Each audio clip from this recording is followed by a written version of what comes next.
ما سمت شفاخانه میرفتیم، شفاخانه یک رکشا رو در بس گرفتیم تا میرفت چوک نور. سن چوک نور آمدیم دستمال در گردن رکشاوان انداختیم. 7 بجه شب بود.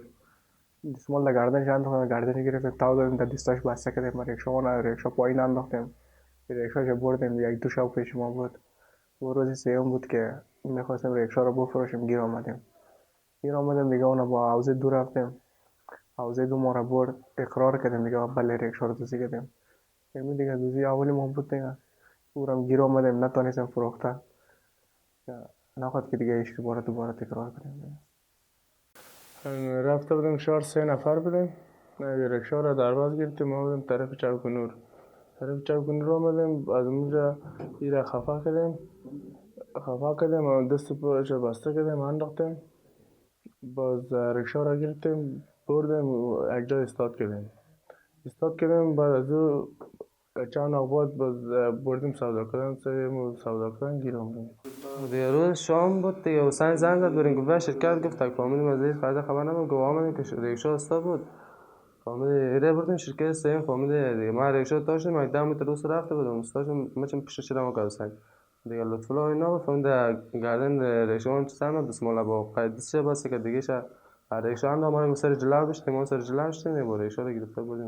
دغه درې کسیزه ډله په ثبوت سره چې موږ غیر کړه نو د مجاهدینو په تپو تلاش باندې چې په ډیرو کارونو کې د خلکو ښکیلو او لاسونه پکې وو. د موټرسایکل غلا وه، د موبایلونو غلا وه، د موټرانو غلا وه، د رشقاو غلا وه.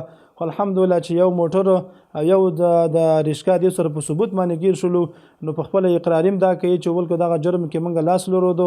الحمدلله د مجاهدینو په زیار او په کوښ باندې دا خلک الحمدلله ګیر شولو او دستګیر شولو. انشاءالله عدلیې او قضایي ارګانو ته به انشاءالله دا وسپارل شي. چې د تېرې یکشنبې په ورځ باندې یوه ډله د غلو موږ نیولې ده د دویمې حوزې په مربوطاتو کې چې دوی قسمه او مختلفې غلاګانې کړې وې او دا رقم زموږ منابع دوی تر څار لاندې نیولې وه چې کله خاص هغه د غلا رکشا یا په اصطلاح باندې هغه وسایط چې دوی غلا کړې وه هغه یې بازار ته د خرید و فروش دپاره وړاندې کوله. په دغه وخت کې موږ دوی ګرفتاره کړل.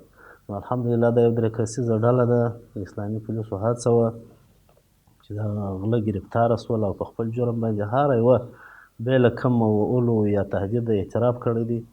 نو الحمدلله د جنایي جرمو کچه ډېره په دې خاطر ټیټه سوې ده چې هغه سازمان یافته غله چې چا د خوا څخه به حمایه کېدل یا به سازماندهي کېدل هغه د منځه تللي دي او چې کله اقدام کړی دی د اقدام د مخه پولیسو رسیدګي ورته کړې ده او دوی ګرفتاره کړي دي. او بل د بلخ ټول ولس ته انشاءالله اطمینان دی که چیرې خدای نخواسته داسې یو پیښه کېدله په ساحه کې چې ولس موږ سره همکاره نه وي چې هر څو تشکیل د پولیسو زیات امکان نه لري چې د بعضو جرمونو مخنیوی وشي. نو د ولس همکاري ته ډېر ضرورت دی. زموږ د پولیسو شمېره 109 شمېرې سره باید تماس ونیسي، پر هغه وخت باندې موږ ته اطلاع راکړي. موږ په شپه او ورځ باندې مکمل اماده دي ملګري رسیدګي ورته کوي. هغه پیښه په هغه ځای کې په خپله رتبه کې خنثی کوي.